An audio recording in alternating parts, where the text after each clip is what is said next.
Good afternoon, everybody. It's live at the waterhole time. It's 12:30 in Central Africa. And we've started the afternoon, as we have done quite a few times over the last week or so, with a beautiful giraffe at Oldonyo Waterhole in Kenya, part of the Great Plains group. This one seems to have a bit of a kink in its neck. I think it is just the way it's looking at us, but staring very intently at all of us, listening to what we have to say. But for those of you just joining, Live at the Waterhole will be on for the next 2 hours. We will visit multiple cameras throughout Southern and Eastern Africa, and we will delight in whatever activity that we see. My name is Ben Coley. I will be your naturalist for those 2 hours, hopefully giving you some interesting insights into what we are seeing. And because it's live and interactive, we invite you and encourage you to send in any of your questions and comments with regard to what we're seeing or anything else that you would like to know about. And it is always wonderful to hear from you all, and I'll do my best to answer any questions that you might have. This giraffe on the right looks like something's not quite right with its neck. It seems to be holding its neck slightly differently. I'm not sure if any of you would agree. It did look a little bit kinked when it looked at us, but you must think they must get some serious neck pain. Just looks odd the way that she's holding her neck to me. But we will keep an eye on her. Sure whether she's done herself a little injury, probably slept funny. It just looks slightly off axis, off center. You can see there's a bit of a kink in that top half of her neck, which I've never seen before. See the way she's just holding her head a little bit skew? Could be coincidental, but maybe she's done herself a little injury. You never know what goes on. Look at that. How very strange. Trying to think how she might have done that. Of course, that is a long thing to get caught on. Think possibly a bit of a bump. No, I hope she hasn't done herself damage. I'm trying to think how she might have done it. If she was fleeing from a potential predator, for example, she could have bumped into a tree. She could have had a bit of a slip. I'm not sure. But that doesn't look normal to me. You've got a funky neck, girl. Looks like possibly a lump on the left-hand side as we're looking at her right-hand side, closer to the top. Maybe she's got a disc problem in there. I've never seen that before in a giraffe. How unusual and what an interesting way to start the show. But we will hope that she is able to deal with it. I mean, she looks like she's of a reasonable age, and I don't see any outward trauma there. So one would assume that perhaps it's something that's been going on for a little while. And I'm sure, like most of the animals, she has no option but to live with it. But yeah, she looks a little uncomfortable. Joanne Mello, happy Saturday to all of us here. Likewise to you too. You never know. Perhaps today will bring with it some cats. It's not something we do get to see very often on Live at the Waterhole just due to the temperatures. Of course, most of our cats being nocturnal, it's unusual for them to come down for a drink or to show themselves on the camera during the heat of the day. But you never know. Shame she does not look very comfortable, this one. And Mercedes Bean, greetings to everybody here as well, and all our chatters. Happy Saturday to you as well. And hello, Lenny. Glad you could also join us. If any of you got any suggestions as to what this poor giraffe cow might have done to her neck, I'd be very interested to hear. I don't think in nearly 20 years of spending time in the African bush, I've ever seen a giraffe with such a severe kink. And you can kind of see the way that she's holding it and favoring leaning towards that right hand side as she's moving. Be interesting if she goes down for a drink to see how she handles it or how that affects it, whether it's a muscular injury, something so to do with the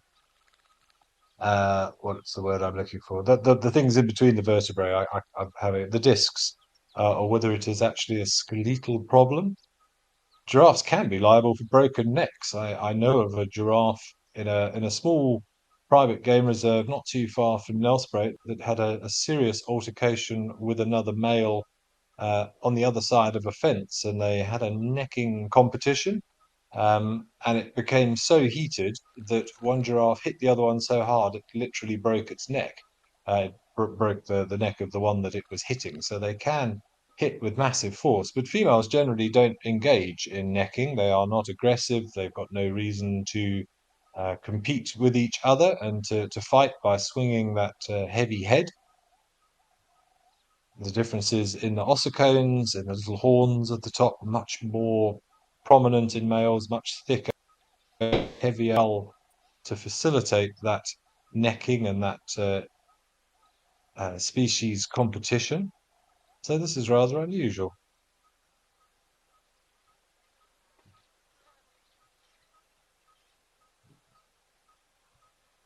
Symphyes simani, I hope I'm saying that right. You'd like to know what we call a baby giraffe? Well, the dad joke answer is a giraffe as opposed to a giraffe.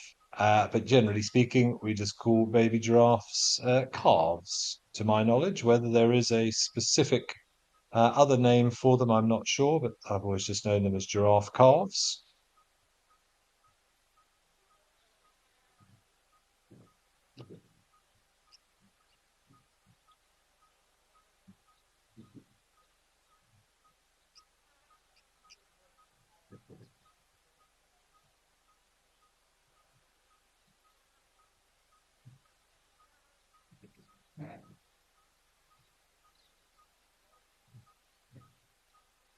Definitely looks a little bit uncomfortable.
Well, at least she's able to ruminate without any difficulties. She can obviously swallow because she's in good condition, but I seem to have developed a disproportionate amount of sympathy for this giraffe. I think probably because we generally perceive giraffe as such peaceful, beautiful, graceful animals, when you see one that's in obvious discomfort or has a physiological problem like that, I think maybe we're just sort of tuned to worry a little bit more.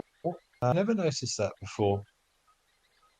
I was just thinking more about your question, Simpiwe Samani, about the giraffe calves, and they are amazing things. It's one thing I've never witnessed as a giraffe giving birth. I have seen an impala giving birth. I've seen a buffalo giving birth, but never a giraffe. But it's an enormous baby that comes out of a giraffe. It weighs the same as a young elephant, much more than a young hippo, just because of the muscles and the bone structure that it needs to carry that great weight, and particularly be able to stand upright on those little legs at such a young age.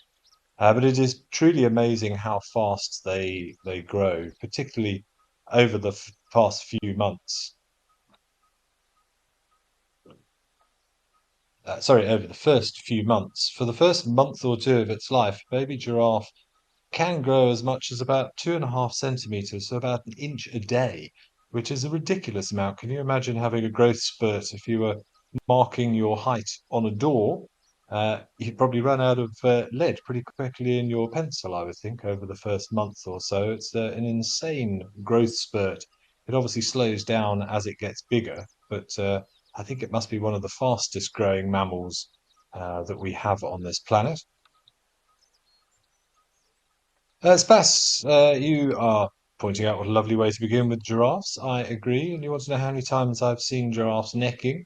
Um, Many times over the years, but in terms of what I would consider a severe, proper battle or fight between two males, remember a lot of young males will engage in sort of gentle necking as part of the development of hierarchies and social dominance between males in that situation. But I've probably only ever seen two or three what I would consider to be full-blooded fights where the sound of the impact of those ossicones against the other one's flank or neck.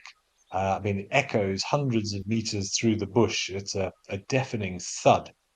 They hit with such force. So there's a record I remember reading somewhere of a giraffe that hit an eland and killed the eland outright, or it died of its injuries. And an eland is about the same weight or size as a buffalo. So massive, massive power that can be generated in that momentum. Probably the best one I saw was when I was at Sabi Sabi quite a few years ago now. It's quite terrifying how long I have to think back for some of these sightings. But we saw two males engaged in a full-on fight, and they were getting themselves so tangled that somewhere I've got a photo. I think I posted it many years ago of one of the giraffes managed to get its neck underneath the other one's front leg and kind of stood up, and the front one was doing the splits with one of its legs, probably sort of 4 meters up into the air. It was comical to watch. But they do tend to do that. They stand side by side often and jostle for position.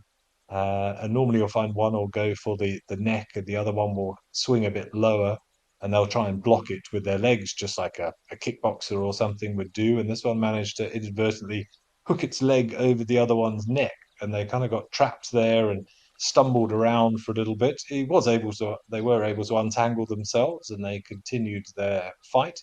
But it is a mightily impressive thing to see. I also remember a brilliant one, which I'm sure many of you saw on, I think it was the original Planet Earth series on the BBC in the Hwaneb Valley in Namibia. They filmed two giraffes having an altercation, and one was hit so hard that it was basically knocked out.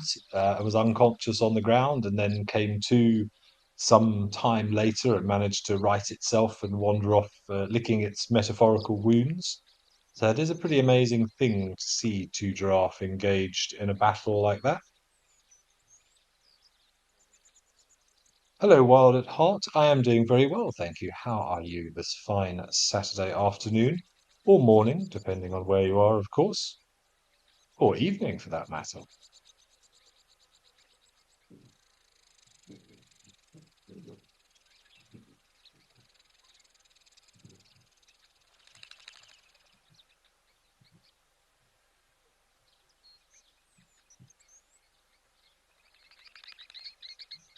but something very special about giraffe. Many people's favorites. We often find when a couple comes out on safari. I noticed many times over the years, if you ask people, one of the first things we do is ask them what their special interests are or what is it they really like to see so that we can hopefully tailor the guided experience to their expectations. It's one of the parts of being a guide. And when asked what they're most excited to see, normally the men want to see lion and elephant, and the ladies' top of the list is usually the giraffe for first-time safari goers. It's such an iconic and unusual animal. Nothing else like a giraffe, and a real miracle of evolution for something to have developed into this shape and this form. And I always say that I don't think there are many things on this planet that have so many specific adaptations to allow it to just be and to operate and to live than a giraffe. It's such an unusual shape and has had to develop so many interesting ways to deal with its unusual physiology that it really is an exception to the rule. Closest relative, of course, is the okapi in the forests of Central Africa, which is a weird looking thing. Never seen one in person, but uh, black and white or black and brown stripes or white and brown stripes on its rump and back legs, a bit like a zebra, and then a slightly extended neck like a giraffe.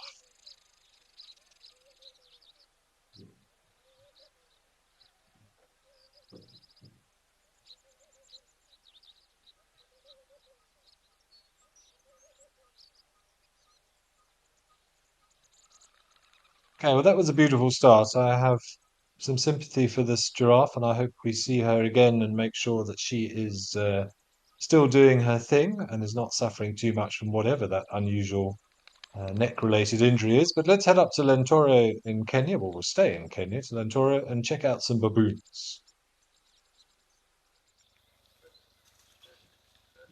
Haha, some lovely close-ups.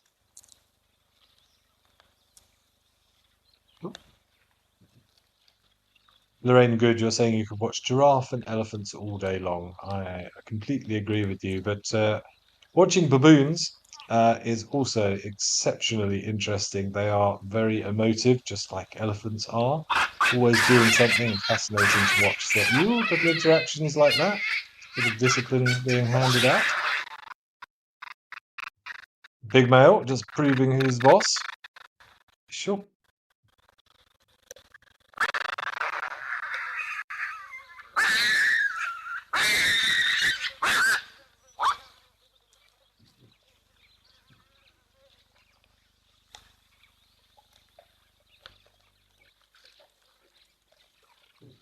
Definitely a dominant display there from that male.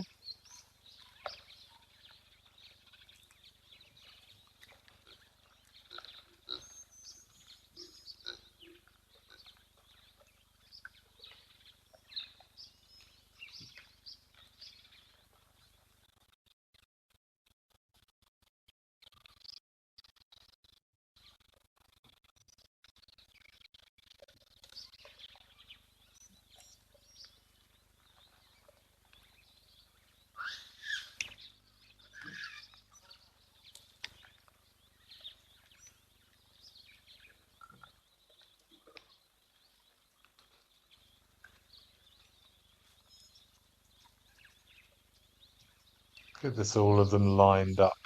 The one at the back didn't appreciate getting leapfrogged, but this couple of these males definitely exerting dominance. Remember, in baboons, it's a strange social structure. It's what we call an oligarchy, where there'll be one dominant male, but there's also a group of males that kind of rule the roost, hence the term oligarchy.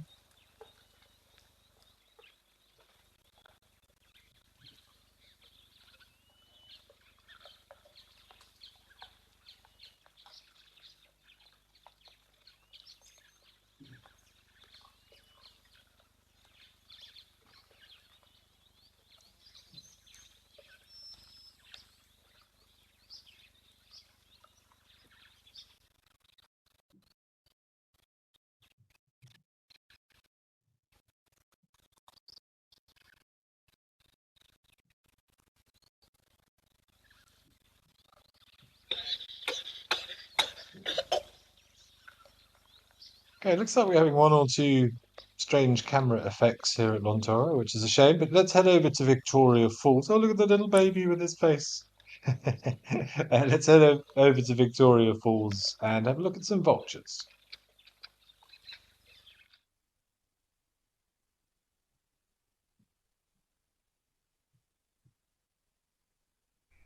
One or two sunning themselves there with their wings outspread, essentially warming up those flight muscles, but also cooking some of the bacteria or the parasites that are also in those wings. Just a good way to keep those feathers in good condition.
Okay, and those of you who are regular visitors may know that this area at Vic Falls Safari Lodge is also what we term a vulture restaurant, where the vultures are given food pretty much on a daily basis, usually what is left over from the restaurants in the area, which is a great way to help protect the vultures, which are really struggling at the moment in terms of human persecution, habitat loss, and all the other usual stories, unfortunately. Feeding time, hopefully, will be in the next 5 or 10 minutes. So we'll keep an eye on it. Whether we stay here till then, I'm not sure. Otherwise, I'm sure we will come back to watch the carnage ensue. But you can see they are beginning to gather. But they'll be watching from afar as well. And should the standard activity take place, they will know this activity. And we will just see countless vultures suddenly descend onto the area and a proper feeding frenzy take place. Those vultures do have quite large crops in comparison to other birds. That's that storage container that they have in their throats, allows them to eat huge amounts of food very, very quickly. to reduce competition and then move away from the feeding area to then digest the food themselves in a little bit of more peace and quiet. In some species, some of the bigger species, those crops can hold up to potentially even 2 kilograms of meat. And you can see a vulture with a swollen crop. It looks like looks like it's swallowed a tennis ball or something. Yeah, it's very, very noticeable when the crop is full. There isn't much in terms of digestion that happens within the crop itself. Once it is then swallowed down the esophagus, it'll end up in the proventriculus, which is the glandular stomach with the enzyme secretions and stomach acids. And from there, it'll move through to the gizzard, which is the muscular stomach, to just help grind up any of the more stubborn particles before passing through the intestine and out the cloaca, which is the bird equivalent of the anus for getting rid of waste products.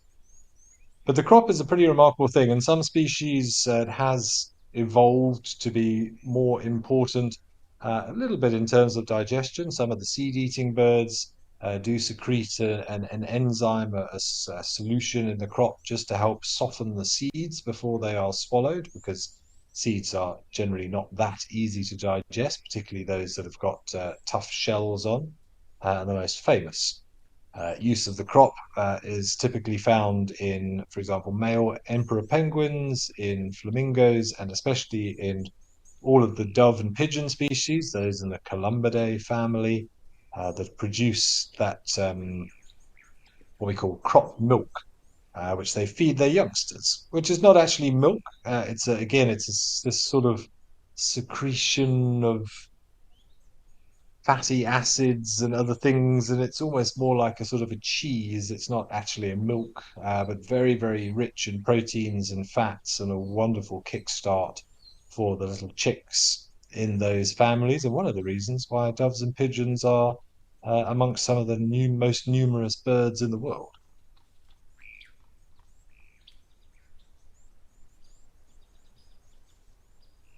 Good afternoon, Ari. I'm glad you can join us. And Lorraine, good. Yes, you're also looking forward to vulture lunch. We are waiting with bated breath. We will see. Folie deux, I see you've mentioned a couple of things which I've rudely ignored. My apologies. You enjoyed the baboons earlier, saying they always look cheeky.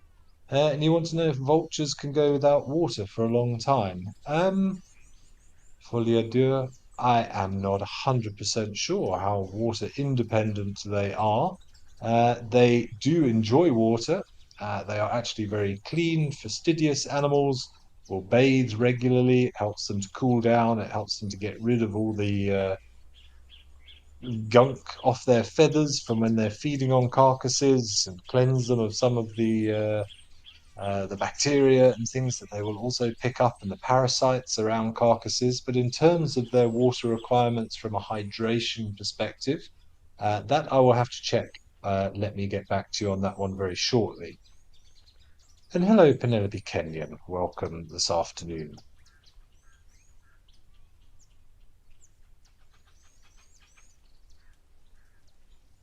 I shall just do a quick check on the vulture's water requirements. This is why I love getting questions from you. I mean, it's we like to think as guides, we've looked into things and researched things, but there is just an infinite number of questions and what ifs, and it's sometimes hard to know where to start. So please keep sending the questions in, and it helps to increase all of our knowledge.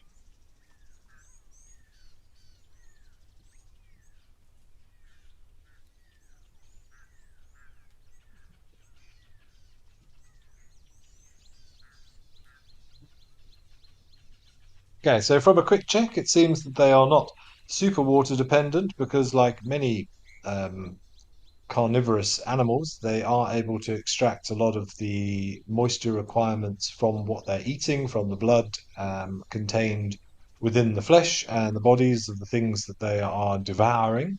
But they still need water, and they will drink when the opportunity arises. We saw some of those little hooded vultures having a drink just when we first came to the camera. So there is your answer. Thank you for that one. I've also learnt something.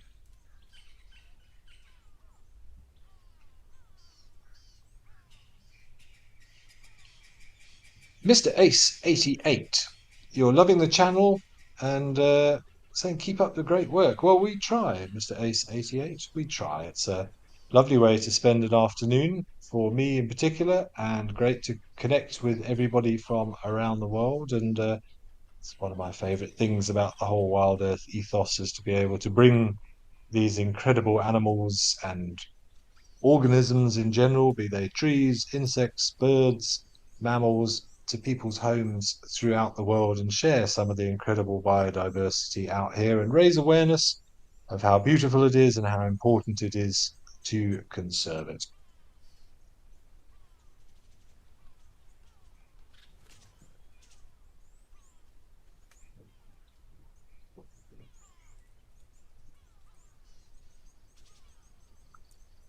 Brazen-hearted, do you want to know what a group of vultures is called? Well, again, these collective nouns, I don't know which ones are termed official as such, but generally for vultures, we refer to a group of vultures as a wake of vultures, which I'm sure stems from their general association with death and them standing around in big groups in trees waiting for lions to depart a carcass or waiting for a poor animal which is succumbing to something, be it disease or an injury, is waiting for the opportunity to get in there and process that material and return all of those nutrients to the cycle. So gathering around a dying or soon to be dead or dead thing makes sense that the word wake has been used. There are, of course, lots of collective nouns. The dazzle of zebra is a very famous one. Lots for giraffe. We have a stretch of giraffe and a tower of giraffe and a journey of giraffe. I've always liked a kaleidoscope of giraffe. There are legion names for all of these animals.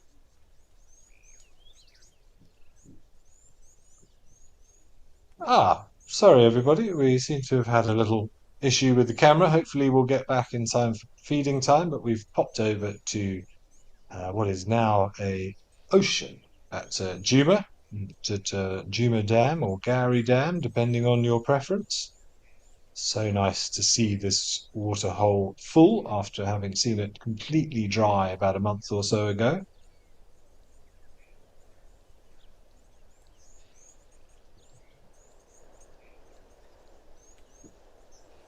Sounds like the gremlins have left us. Let's head back up to Vic Falls for feeding time.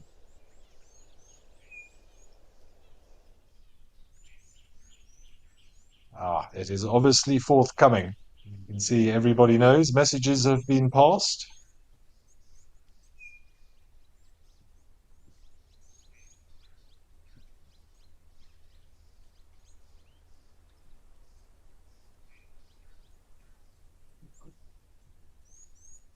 Amazing. We were away for what, maybe 30 seconds, 45 seconds, and the number of vultures has probably quadrupled in that time. Evidently, there's some activity that we can't see. I'm sure we will see a man carrying a bucket or a container of goods very, very shortly.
Here we go. Lunchtime.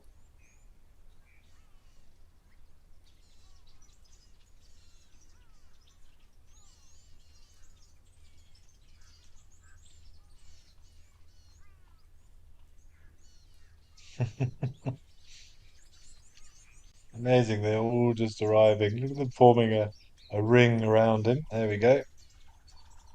And let chaos ensue.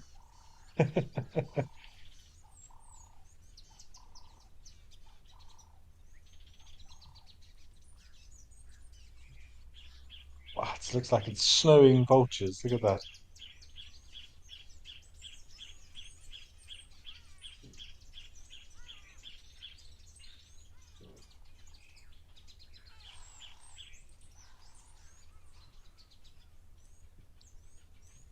I said this last time, but they look like the winged termites, the alates, when they all come out and cluster around the nests, particularly from this angle.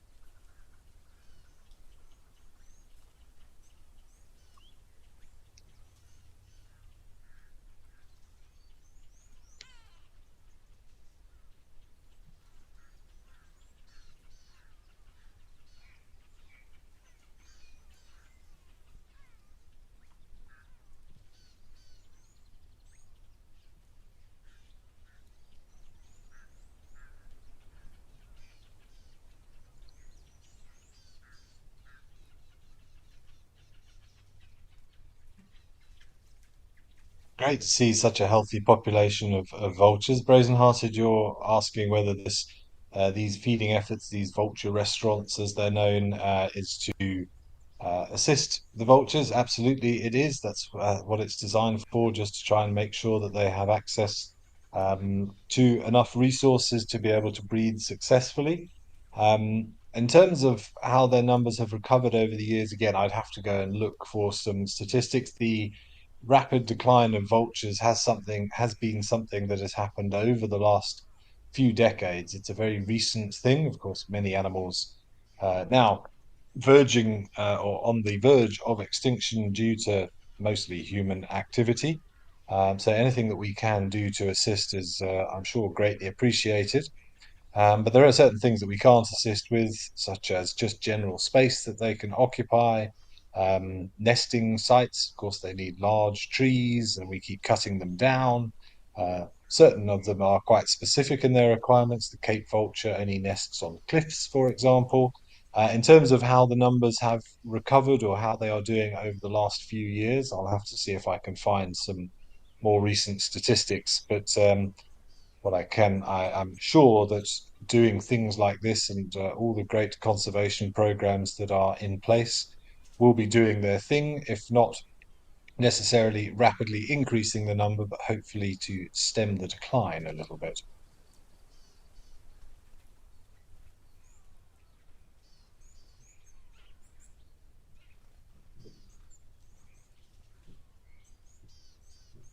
You see quite a few vultures having a drink there after our discussion earlier, so taking the opportunity whilst they can.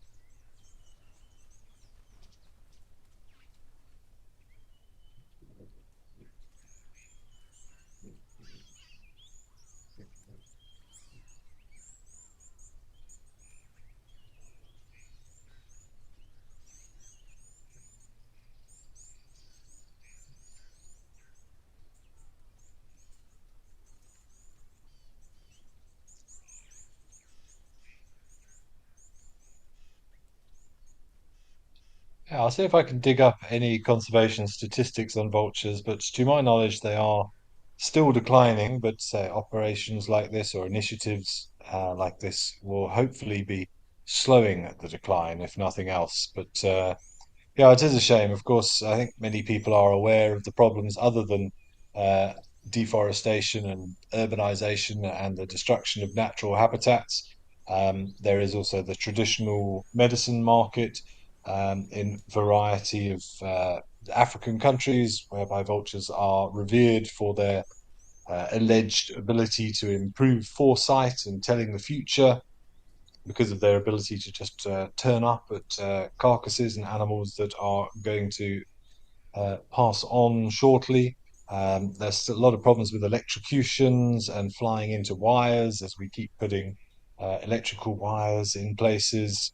And then, of course, the most recent one, which is something over the last well, that has increased over the last few years, is that of poisoning, particularly linked to the rhino poaching epidemic, where poachers have been poisoning rhino carcasses after they have killed the rhino, so that when the vultures arrive, they do not fly up and give away the position to the anti-poaching teams of where the carcass is, which is a disgusting, well, the whole thing is disgusting, but that particularly is disgusting, to not only kill a beautiful rhino, but to then kill countless vultures purely to aid in your getaway. It's disgraceful, for want of a better word. There are far stronger words that I would like to use, but can't, as this is a daytime show.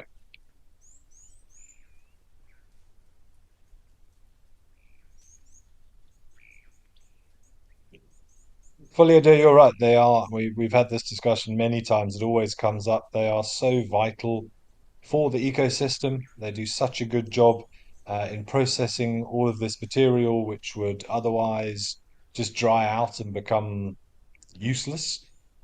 They process it, they put it back into the system, allow for generations of plants to use it, put those nitrates and all the other good stuff back into the soil to allow new plant growth.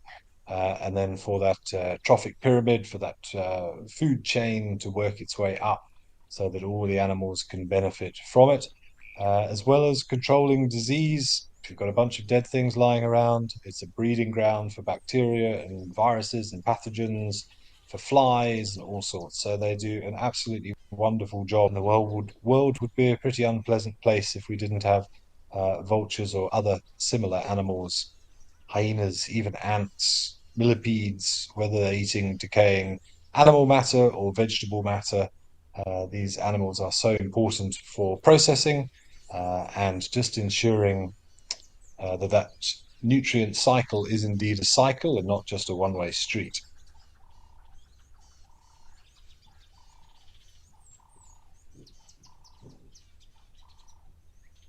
Brazen-hearted, you want to know what can we do to help save the animals in South Africa? Uh, how long have you got? I don't really know how to answer that question. I think there's 8 billion plus people on this planet, and if we all just did our own part, we would have far less of a problem. There are, of course, lots of conservation initiatives that you can support, you can donate to, um, but yeah, just doing little things like, so was an example I always use. Oh, look at this hooded vulture trying his luck. Turning the tap off when you're brushing your teeth to not waste a little bit of water. Think about using ecologically proven detergents and things for your household activities. Recycle. All of these little things that may not directly impact a specific individual animal or species will have a knock-on effect in making a better environment for ecosystems to flourish. And the animals will take care of themselves. They really will. If we protect the area, nature will look after its inhabitants.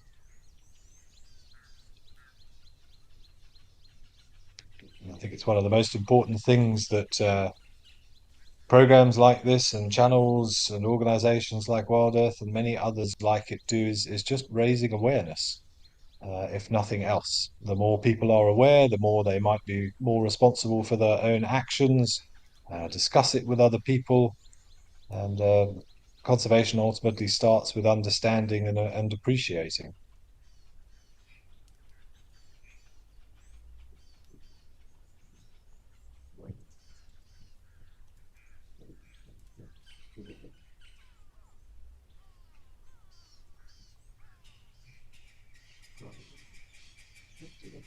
Okay, very, very nice to see some close-up views. It looks like possibly a warthog trotter that whiteback vulture, I think, has had enough of. Oh, maybe not. Yep. And the little hooded vultures have had to wait their turn, just seeing if there is anything else worth having there. see a much smaller beak, just able to maybe get to the areas that the larger whiteback vulture could not get into.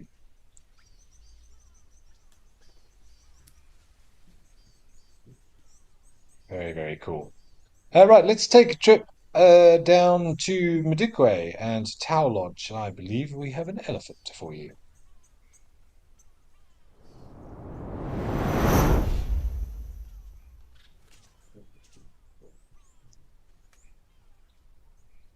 We do indeed.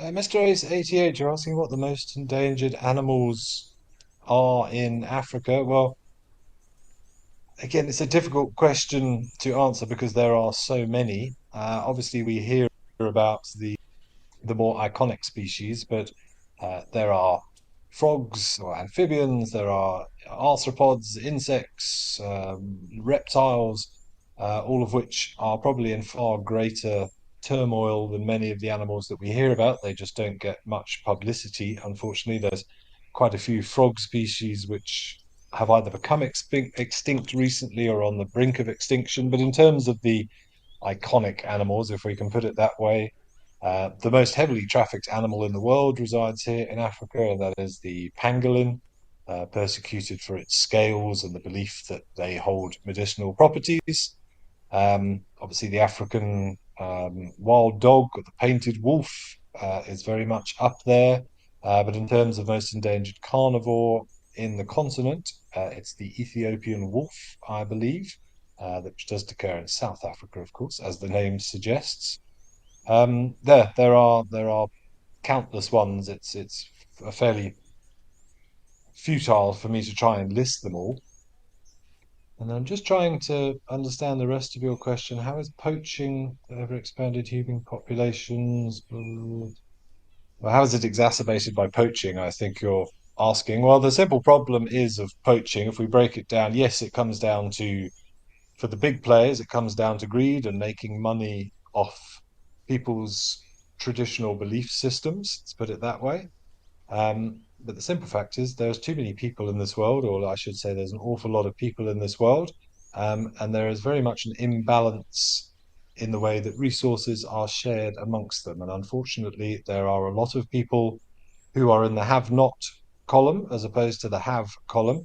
And survival is a pretty strong mechanism, and people will always take opportunities to look after themselves and their loved ones.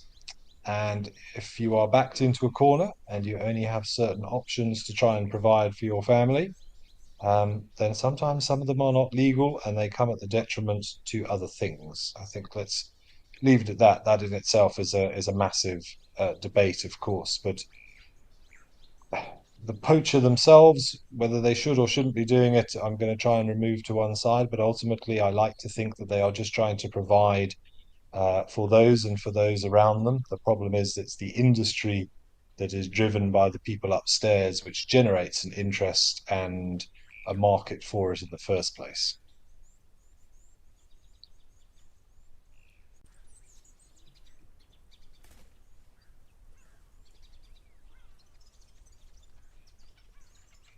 But it is not just poaching, as you mentioned there. It is the spread of people. It is the turning of what were wildlife preservations into more human-dominated environments, be it being used for agriculture, for construction, for mining, whether it's fracking, whether it's damming up waters to allow for agriculture.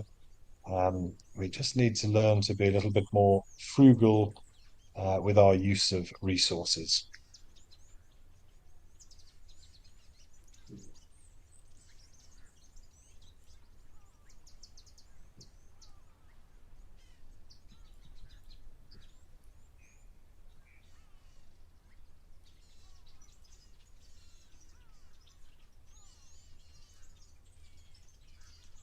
I was I've often used the example of lions. My statistics may be slightly out. I haven't checked for a little while, but if you look at the lion population over the last 100 years or so, around about 100 years ago, there were in excess of 400, maybe 450,000 wild lions roaming Africa.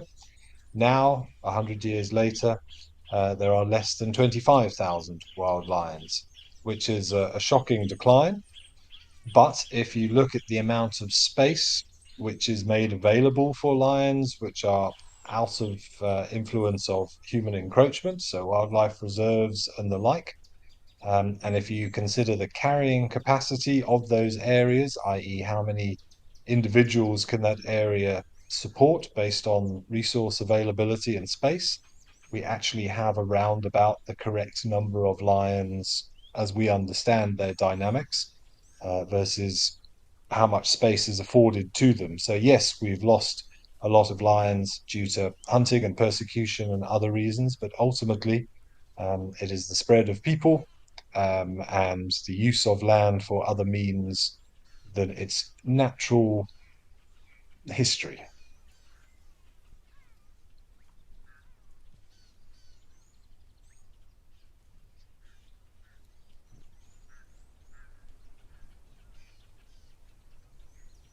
But Jim, I don't think we've been giving this elephant its just dues.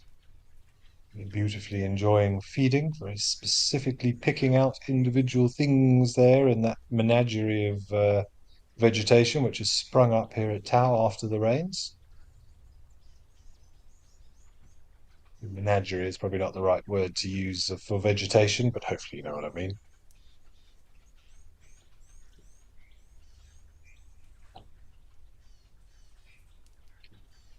Penelope Kenyon, yes, it would be great if all schools would have a compulsory environmental program. I don't know if that is the case or not. I'm not too clued up on the education system in terms of what is included, but I do know that the younger generation are at least being made aware of these problems far more than, say, my generation was when I was in my youth. So there is a massive green movement across the world, thanks to social media and the availability of information and statistics that we are now gathering. So I do like to think that there is hope, that we are educating the younger generation, who, of course, will go on to inherit all of these beautiful areas. And I think more and more educational facilities are at least ensuring that people do get this knowledge at a far earlier age, perhaps, than they used to.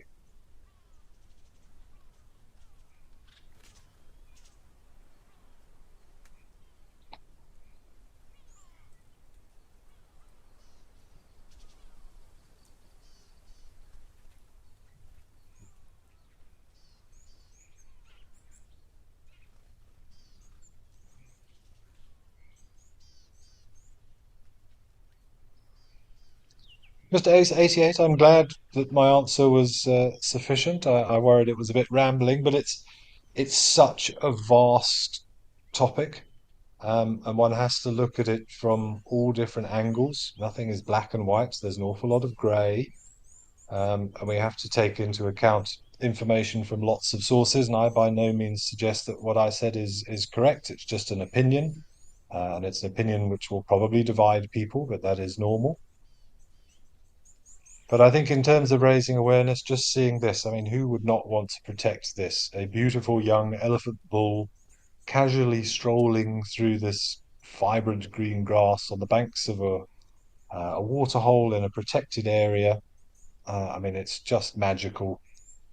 And it's views like this that we can provide you, which I think is so important just to raise awareness and try and pique people's interest and excitement to be a part of the protection of these areas and their inhabitants.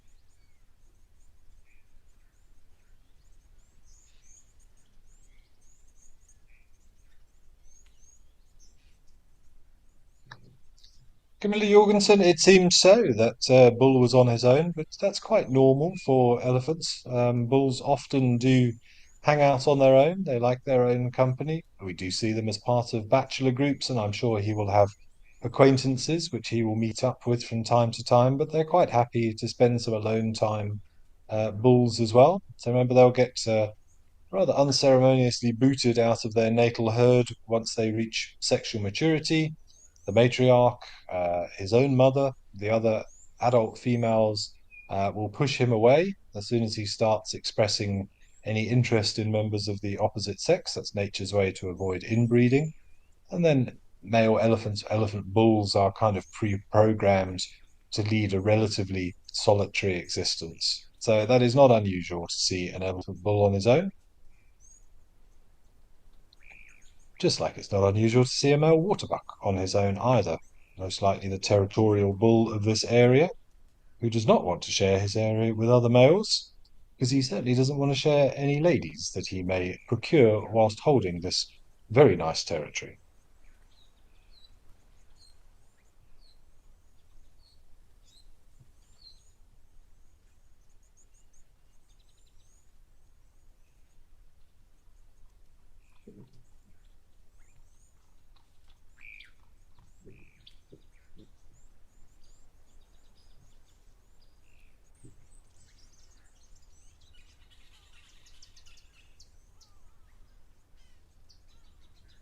Multiple Egyptian geese lining the shoreline here,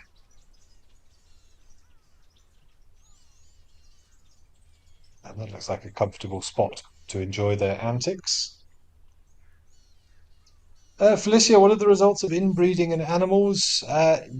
Over a prolonged period of time, you might find that the sort of first generation is not too bad, but ultimately it's, and I don't understand fully the mechanisms of it from a deep biological level, but it will result in mutations.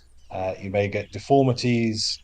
Sterility is often another thing that will come about as a result of inbreeding, which again, nature's way of stopping those mutations from being passed on. Why specifically it happens that there are these mutations and deformities and problems with inbred fetuses, I don't honestly know, but it will be interesting to look into it, and I will do so for you. I think I saw what looked like a tern fly past. We do get some inland terns in South Africa. A white whiskered tern, I think, is one, and I can't remember the other one off the top of my head.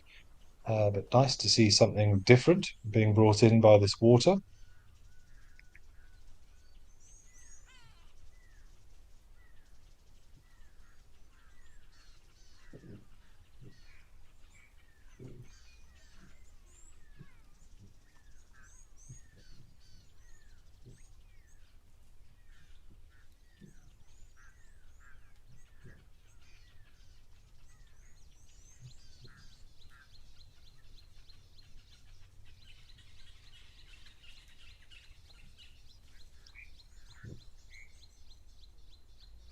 Okay, lovely to spend some time at Tau. Let's head to the ocean and see what's happening at Stony Point.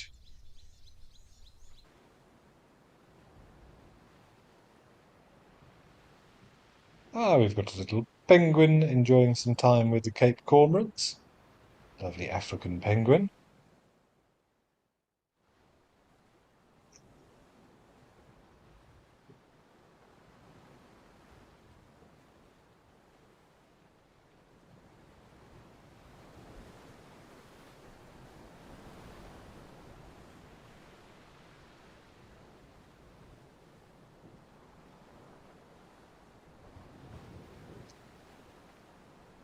Very much just sunning himself.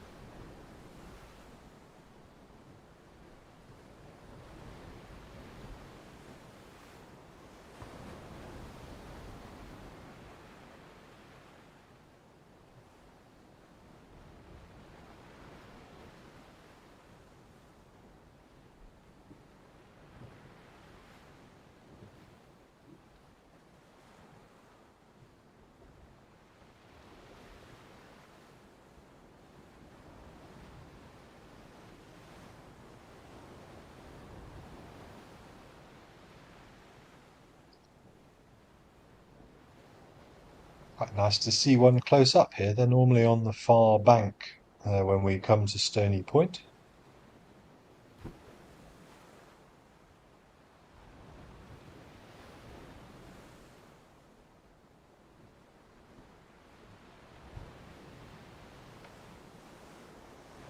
Where are your friends?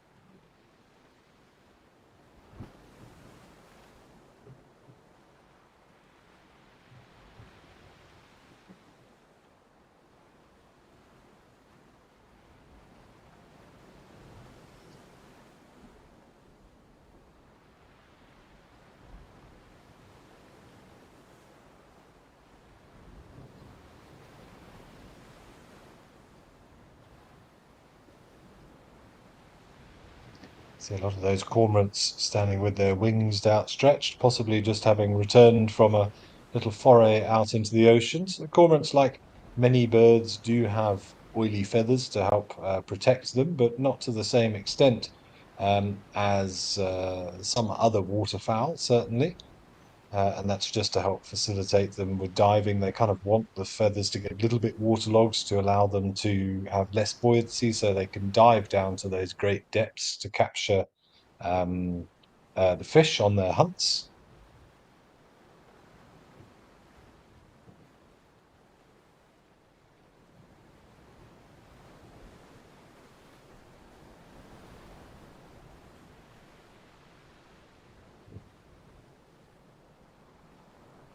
There's more of our penguins. Not sure why that other one has been ostracized.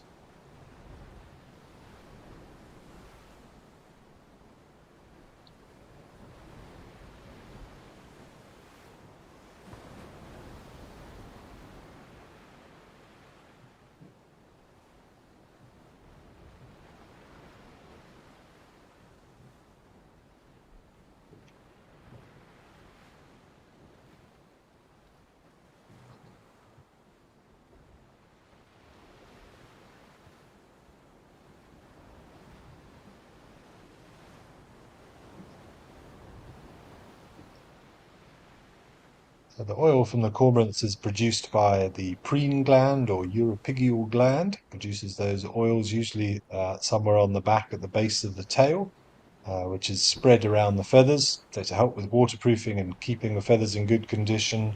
Hopefully keeping away sort of fungal infestations and parasites to some extent as well. But just not as well developed as it is in some other water birds that don't have to dive to great depths. Penguins also have a preen gland, again, just to help them give a more streamlined appearance, ability to cut through the water a little bit more effectively, and also to help insulate them against the cold in certain species. So they are much more waterproofed, I think, than cormorants are, but having much shorter feathers, as opposed to the classic feathers not needed for flight. They can afford to be a little bit more oily and less waterlogged.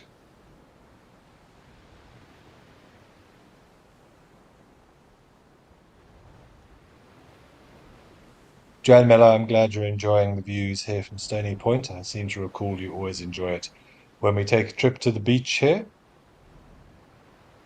And Picasso, you're saying white storks have arrived in Grikkie. That's excellent. So Grikkie, for those of you who don't know, is part of Greater Kruger, um, basically bordering the Belule, or it may even be part of the Belule Nature Reserve, Game Reserve, which is open to Kruger, just north of Hoedspruit, where I am sitting currently. We were having a discussion about white storks. I think the other day you were asking if I'd seen any. I'm very happy to hear that they have arrived. We don't get them in big numbers here, so lovely to know that they have been seen. And actually, big news on the birding front. We had a report came through yesterday that a northern carmine bee-eater was spotted in the Maniletti. It looks very similar to the southern carmine bee-eater, but has a different coloured throat. And there have only been, I think, single-figure records of those in South Africa to date. So big news on the birding front.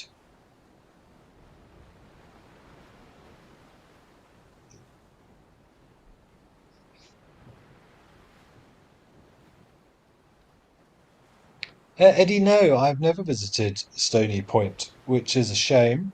I don't get down to that side of the country very often. I have been to Boulders Beach, but I'm ashamed to say I think I've only ever visited Cape Town about twice in the last 20 years or so, or there or thereabouts, maybe three times. Not somewhere I get to go all that often.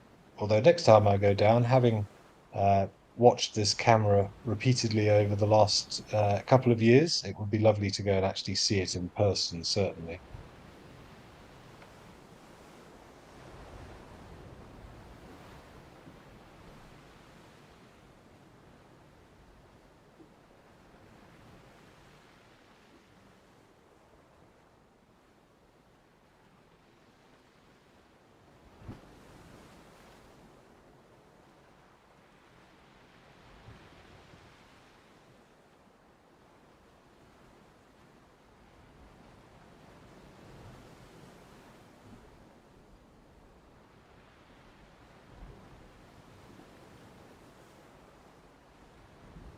Randy, yes, I believe the African penguins do or can be found at Stony Point and around Betty's Bay throughout the year. It is a very well established breeding colony. So, yeah, pretty much any time of the year you can expect to be able to see penguins. And Wendy H, you've had no Wi-Fi for 10 days, so you've missed us for the last week and a half. I'm very sorry to hear that, but I'm glad you are able to join us today from PE, Port Elizabeth, down on the eastern coast. Welcome back, Wendy H.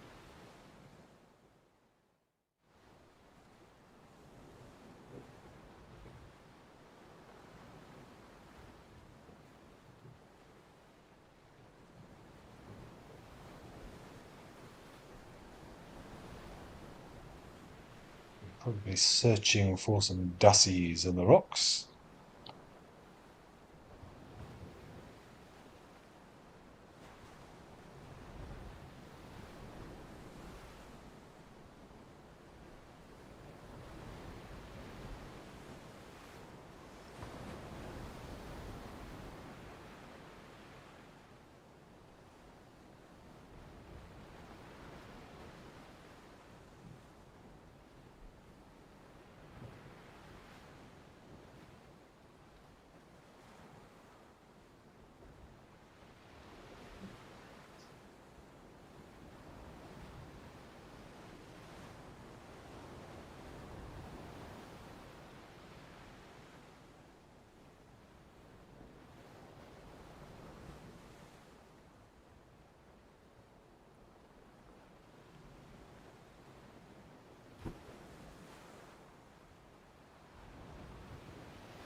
Okay, that was a nice little visit to Stony Point. Let's head over to Tembe Elephant Park and Maputo Land.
Yeah, Camilla Jurgensen, if you're still watching, then this is a little bit more normal for male elephants, often hanging out in these bachelor herds, but as said before, they will often disappear off on their own. They don't necessarily have to be in a close-knit community like this, and I'm sure there is a dynamism in this particular bachelor herd as well, where individuals will move off on their own and then return after long periods of wandering.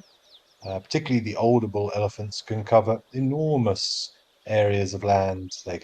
We have records, satellite tracking and collars and things of elephants roaming from South Africa across the transfrontier parks into Zimbabwe, through Mozambique, back around again to South Africa. So some of those older bulls can roam far and wide.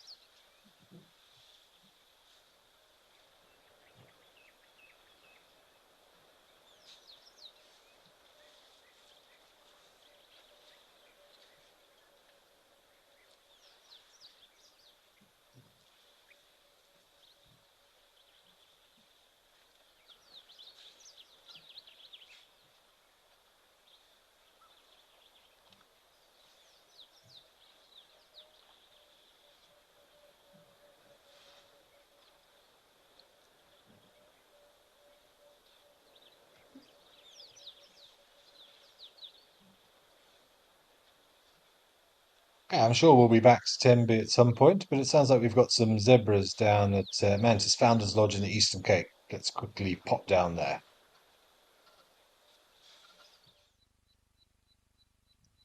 Ah, beautiful. You're having a bit of a dust roll, Mr. Zebra, other than being harassed by flies. Shame.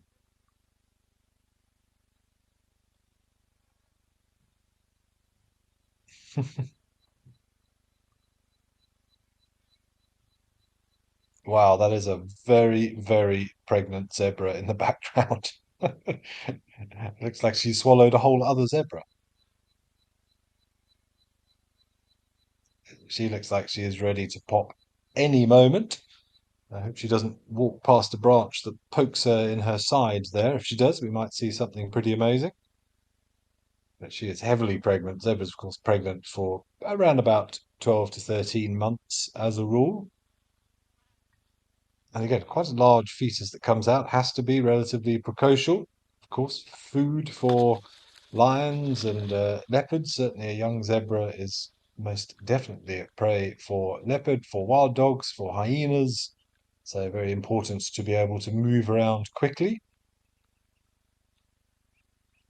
There's a younger one, but that one is exceptionally pregnant.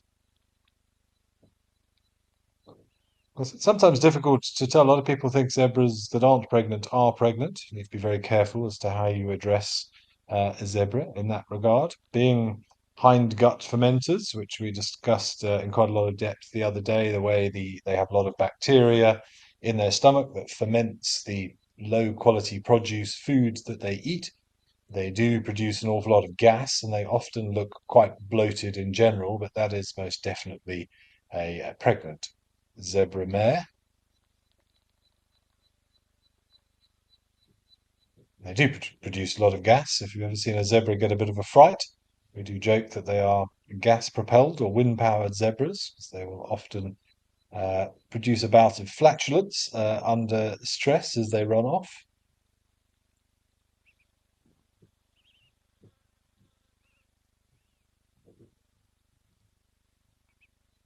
A lovely sort of bow tie shape on that one's flank that just walked past.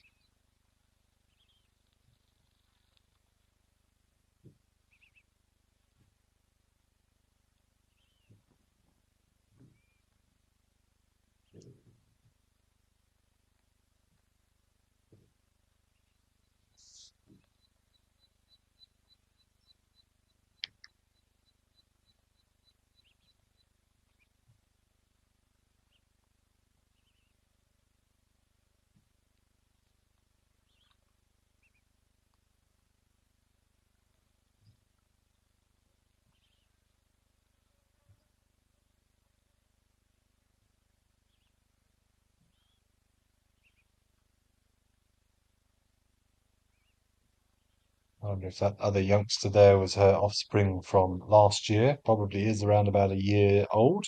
There normally is around about a year or so interval between births, so quite possibly.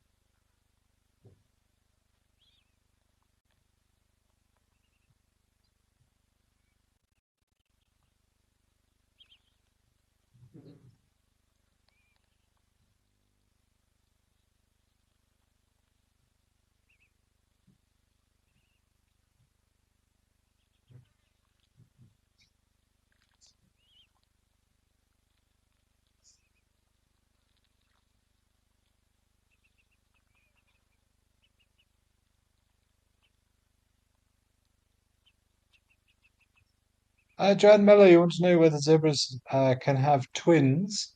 Um, I'm sure it has been recorded. It's certainly, like with most animals, not very common. I don't know of any personally that I've seen that have twins. Wouldn't be surprised if it has been recorded, although not often, just because of the sheer size of the embryo or the fetus, whether or not there is space for two in there. I don't know. I'll see if I can find any records of official twins being born.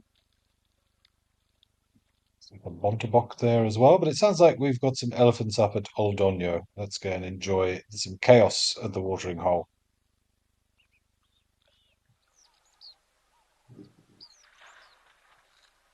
Well, maybe not chaos, but one big bull elephant. And our giraffe is still hanging around. I wonder if our one with the crinked neck is still there.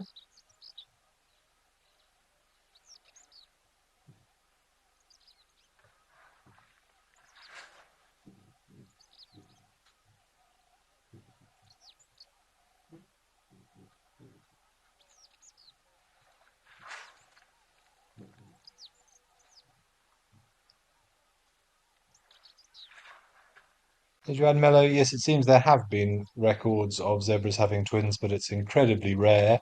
And in most cases, when it does happen, one of the foals generally doesn't survive because it will probably be weaker and less well developed, and the mother is not really equipped to be able to provide for two. So the stronger one will generally be the one that survives of the two.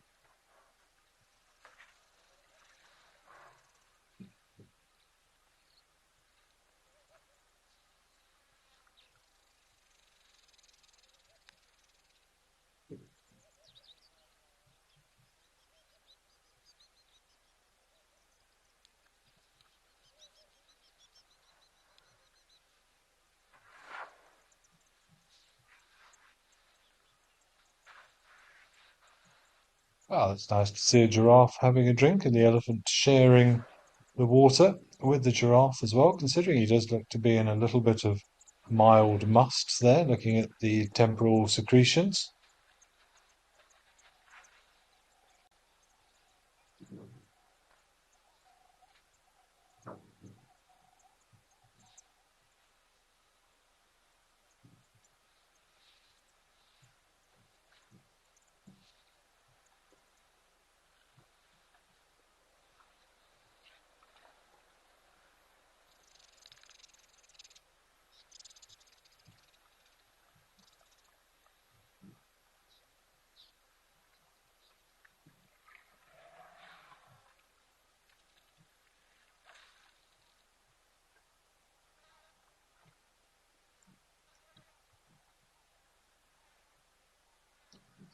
Always interesting to watch an elephant having a drink and the suction that they can produce. There was actually a little article circulated on the Wild Earth Guides group the other day about their ability to dilate their nostrils and create huge amounts of suction. They can suck up 3 liters of water or fluid per second. That's 50 times faster than a human sneeze.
Dark lover, you're asking about the zebra populations.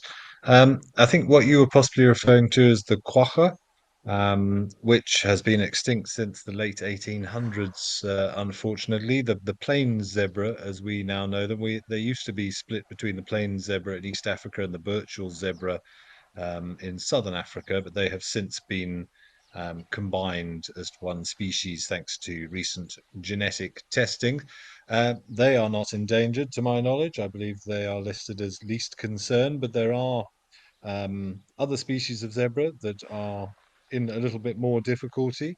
So there are three species of zebra in the world, the grevy's zebra, which is generally considered endangered. I think there's less than 3,000 or so left of those in the wild. And then you've got the mountain zebra as well, and the two species, the Cape mountain zebra and the Hartmann's mountain zebra, both of which are certainly not least concern. I'd have to check their ICUN status, but they are by no means as numerous. But the plain zebra at the moment certainly seem to be doing very well.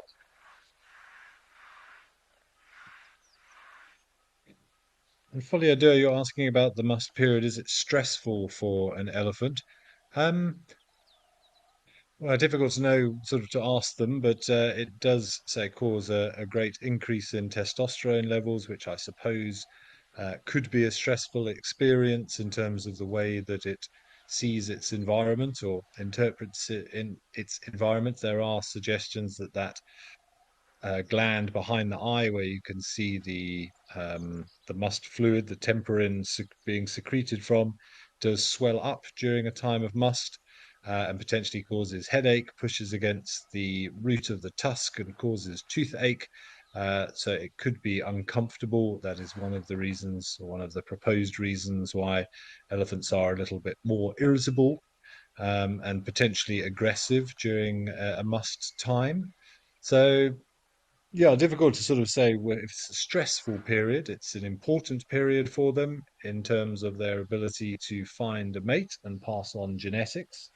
But I suppose that yes, it could be termed stressful.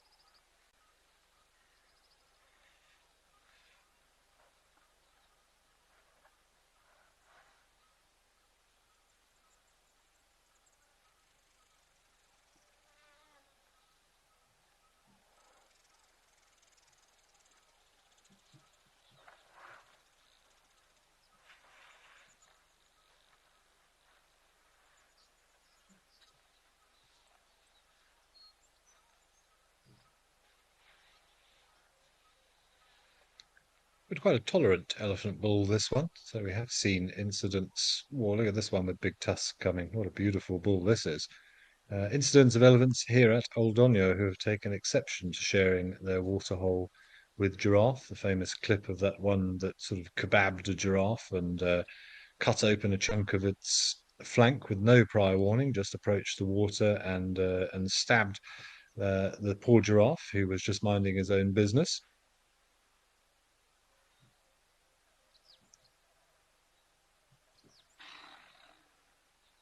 Foliadur, yeah, what a lovely photo opportunity of elephants and giraffe gathered around the waterhole. This is a big bull coming in, though. Certainly, I imagine this other one may well make way for him, show a little bit of respect.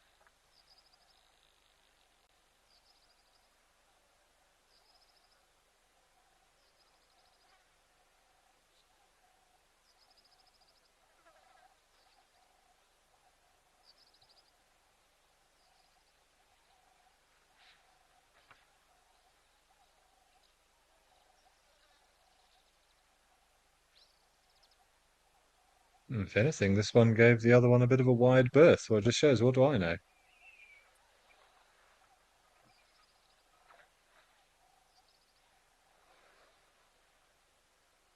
Let's say dominance is not just about the size of one's tusk or tusks.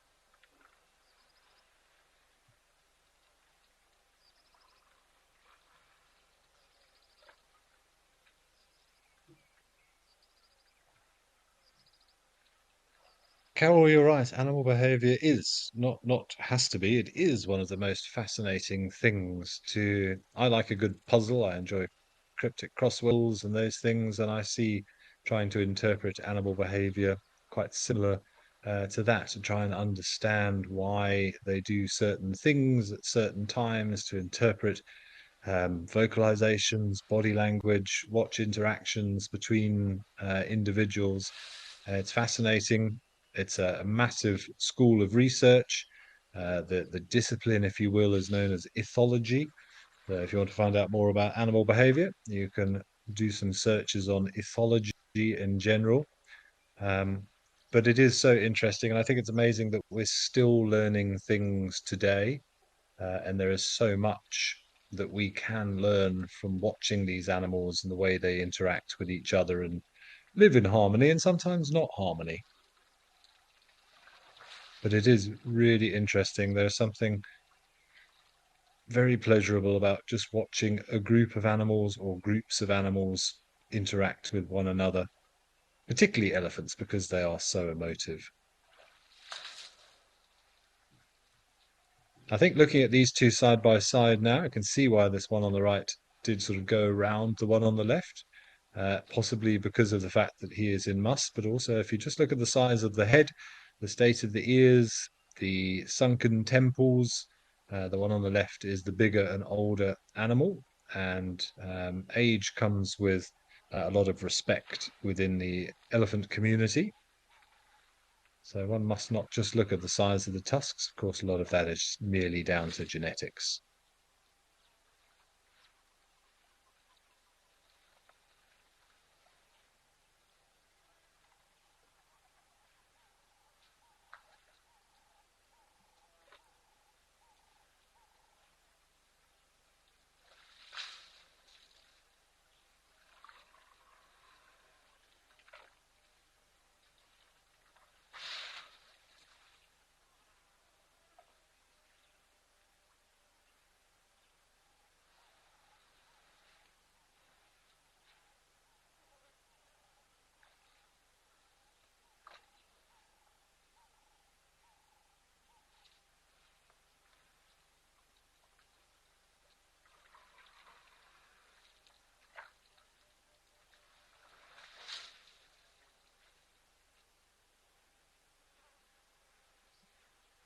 Hello, Sandy Franklin, 69, coming to us all the way from the Smoky Mountains National Park in Tennessee, where it's freezing and snowy. Well, you have my sympathies in that regard.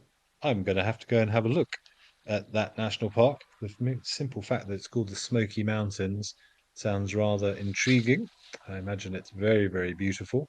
I've still never made my way across the Atlantic. I've never been to either of the Americas. One day I would love to get over there and see some of the natural areas, certainly, some of the wildlife and bird life associated with it.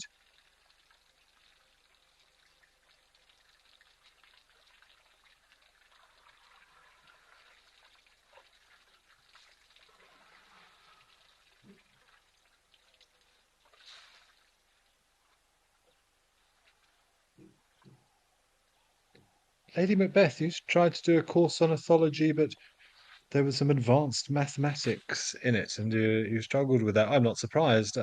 Thankfully, when I learnt about ethology from a guiding perspective, which is probably not the same level of science, perhaps more based on observation and interpretation, uh, thankfully, I don't recall too much advanced mathematics.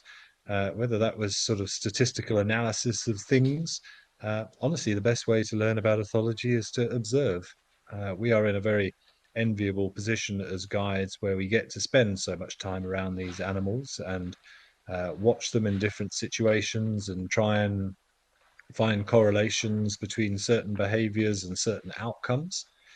But yeah, I don't recall too much advanced mathematics, thankfully.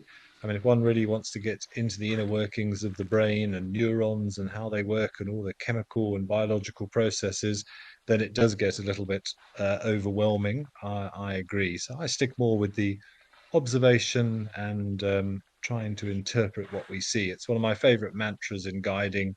used a lot during guide training and facilitation of courses. One of my favorite phrases, which was told to me as a guide, was state the obvious and add value. Look at what the animal you're watching is doing and tell your guests something that will aid in their and better their understanding of the particular behavior that they are watching at that moment. That's something I've always subscribed to. I think it was such a poignant phrase to sum up what a guide should be doing.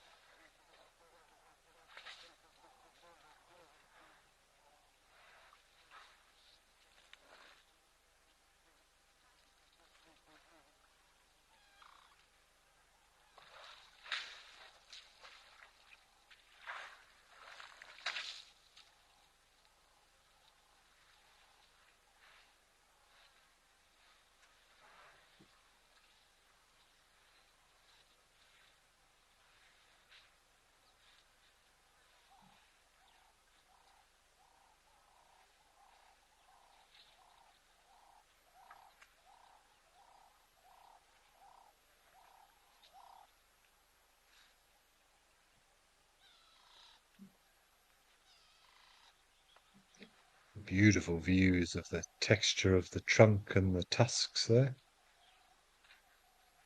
Wrinkled skin.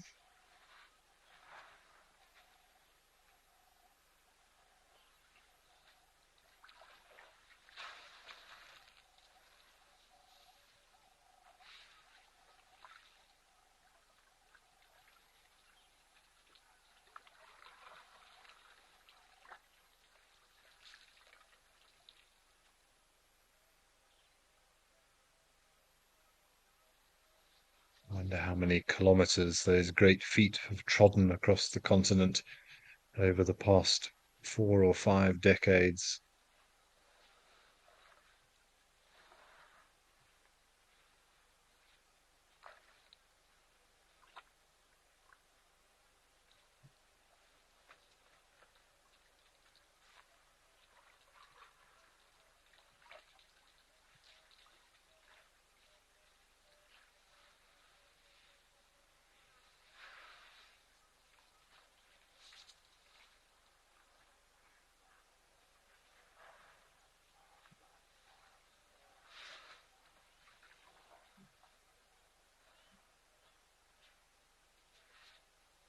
That one toenail, or floating toenail at the back, almost looks like a sort of a crocodile eye. That little line down the middle, whether that's a little split or if it's just a scuff. That's what they're there for, obviously, just to protect those feet as they're walking over all of the uneven terrain. But they are not official toenails. They are not actually connected to anything. It is just really there to serve the purpose of protecting the foot structure.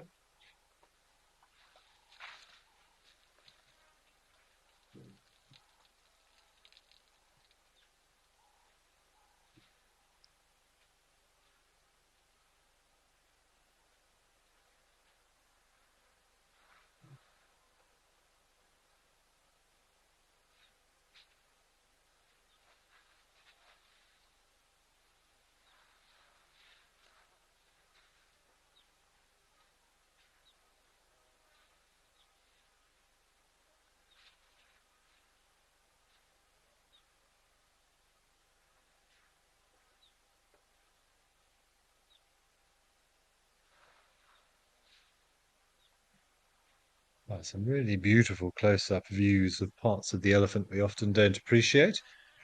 But let's head back down to Founder's Lodge down in the Eastern Cape for some warthogs.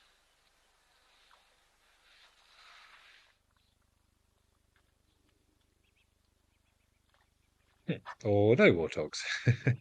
Ah, or a zebra. And a goose. There's a warthog. There's a warthog having a bum scratch.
That's our shame. Our warthog is going to probably disappear from view. That was quite entertaining, watching him having a bum scratch in the mud and then a bit of a chest and a chin scratch at various stops on his little trek away from the water.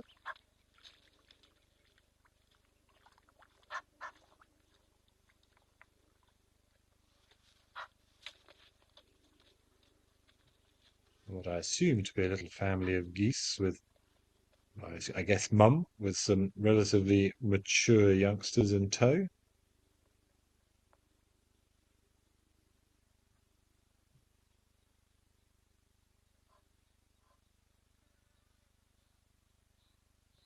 Yeah, that must be the other adult. Proud parents.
A couple more warthogs in the background as well. Hopefully they'll come down and have a little bit of a play in the mud at some point. But this zebra looks very relaxed. It's got rather droopy eyes.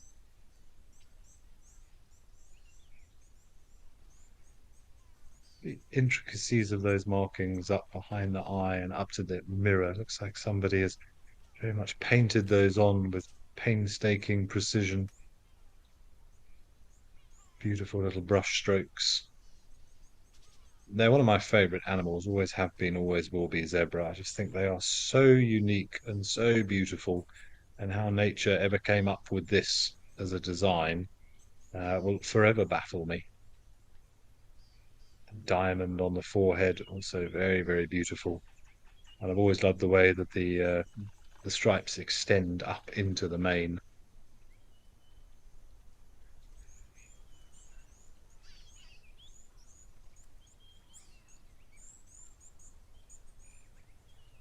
Be a gorgeous photograph, this one.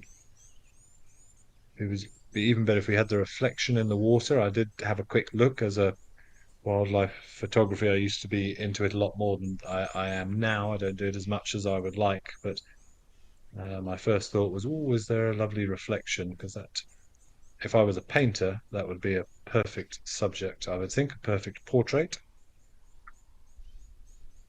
Thankfully, I do not possess a great deal of artistic skills.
Not often you see a zebra lying flat, the way it was just now on its side with the head on the ground. See it with the youngsters, certainly,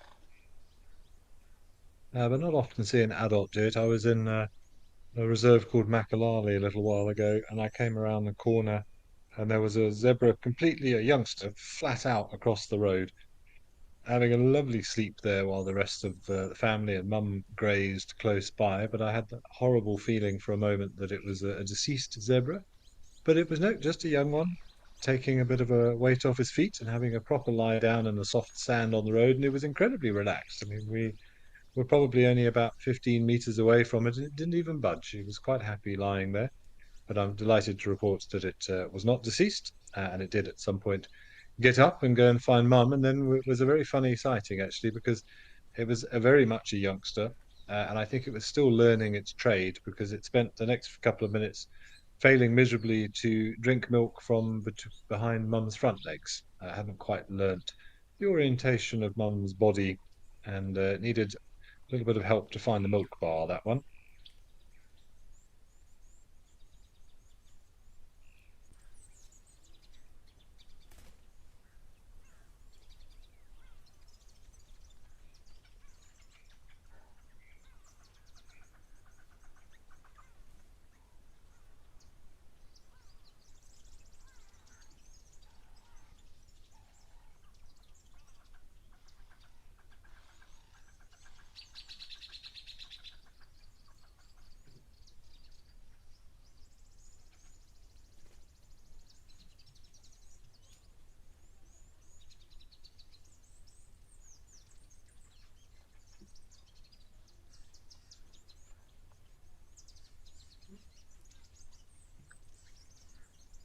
Trixie Rose, you're saying there's quite a few Egyptian geese in Kew Gardens and around Kew Green in London. That doesn't surprise me. There were populations introduced into Europe and the surrounding area, and they have done very, very well.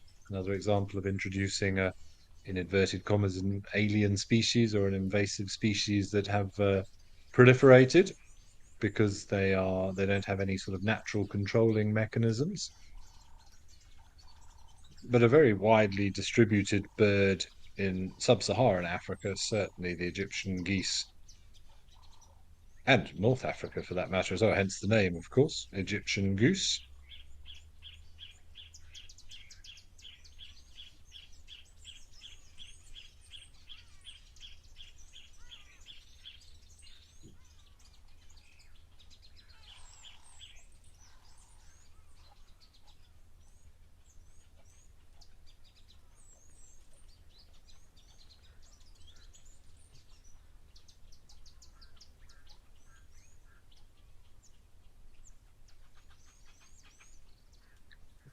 You can actually almost see that horizontal fovea of the zebra, the sort of line that you see across the eyes of zebras and horses and many other plains animals, just to give them a wider field of view and a better focus over a larger tract of land so that they can keep an eye out for potential predators.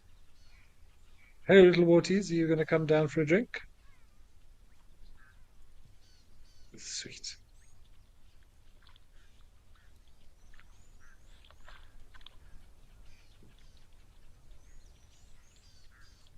Oh, don't slip in.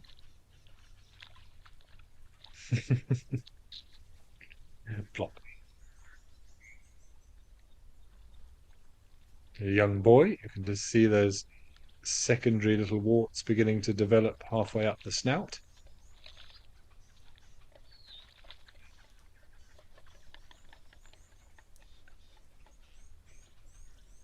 Sandy Franklin, I can assure you that Africa does have a lot of snakes. And no, we don't really see them, but that does not mean that they are not there.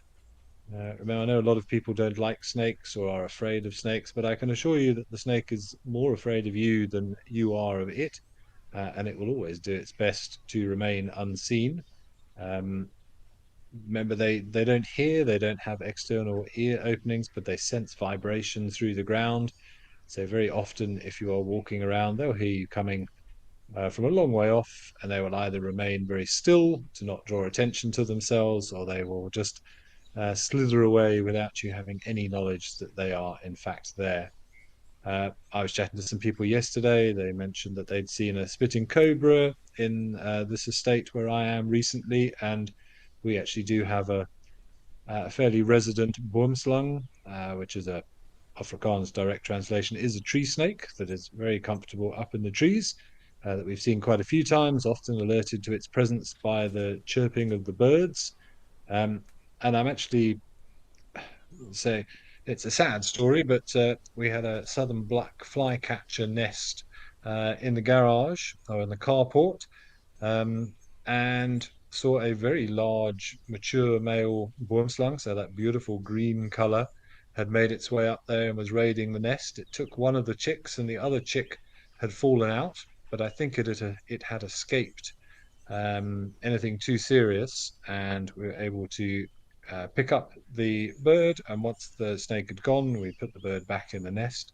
And I'm delighted to say that as far as we know, it fledged and hopefully has gone on to lead a happy life. But that was only last week, so good to know that that one survived. But there are lots and lots of snakes here, particularly this time of year. And so just because you don't see them doesn't mean that they're not there. There's that one with that very characteristic sort of bow tie shape on its rear flank on the other side of its body. I also saw an enormous python here a couple of months ago, about 3 meters in length, that we think had swallowed either a young impala or a duiker. Had an enormous bulge in its body and can barely move.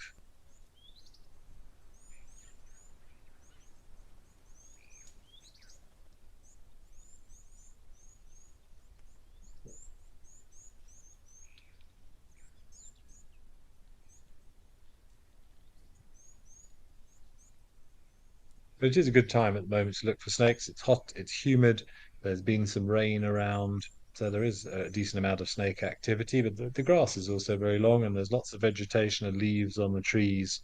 And they are the masters of camouflage and not being seen, the ultimate ambush hunter.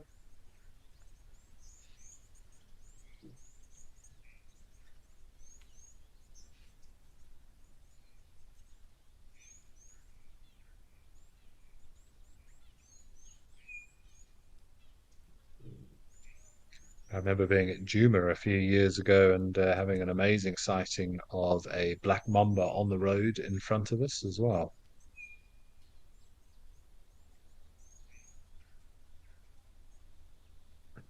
And I did see a rhombic egg eater not that long ago as well, which at first glance looks very much like one of the vipers, one of the adder species, with a bit of mimicry going on. It's actually a harmless snake, eats eggs, as the name suggests. I don't believe it has any venom glands whatsoever, but it looks very, very similar to many of the snakes in the adder family with those sort of chevrons down its back, which is a wonderful way to make things leave you alone.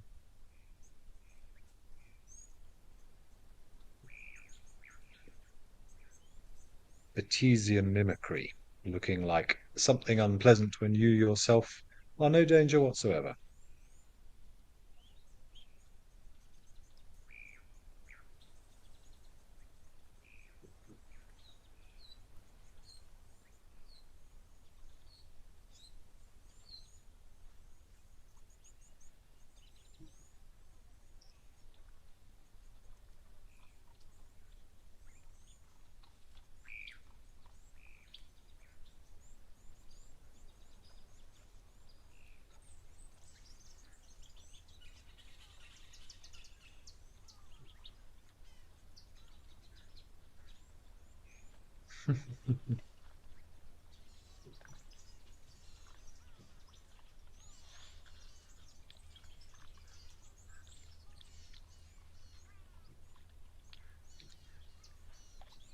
I do love baby warthogs. They're one of my favorite parts about summer.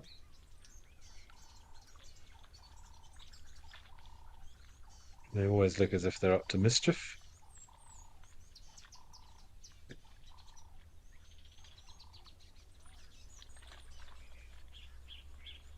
But sadly, it is almost that time again. Today's gone very quickly. We've only got a couple of minutes left. Dark Main Lover, I'm glad you've enjoyed the last couple of hours, and I hope the rest of you have as well. I think we've seen some really cool things this afternoon. I really enjoyed those close-ups of the elephant's feet there at Oldonio. Strangely invested in the fate of that giraffe that we opened the afternoon with the sort of slightly wonky neck, who looked as if he'd done himself an injury. These little warthogs, absolutely gorgeous as well. But unfortunately, no cats. It may indeed be cat a day, but it was not cat a day for Live at the Waterhole. But thanks for all of your questions and your comments. It's always wonderful to connect with you and share with you all of these, all of these wonderful sights and sounds. And hopefully, the teams out on drive this afternoon will be able to bring you some cats on Cat a Day. But we're almost done. I will be back tomorrow again, 12:30 Central African time. We will do it all again. So for the rest of the day, I wish you all the best. Have a wonderful day. I hope you've enjoyed it. Thanks for joining, and we will catch up with you same time again tomorrow.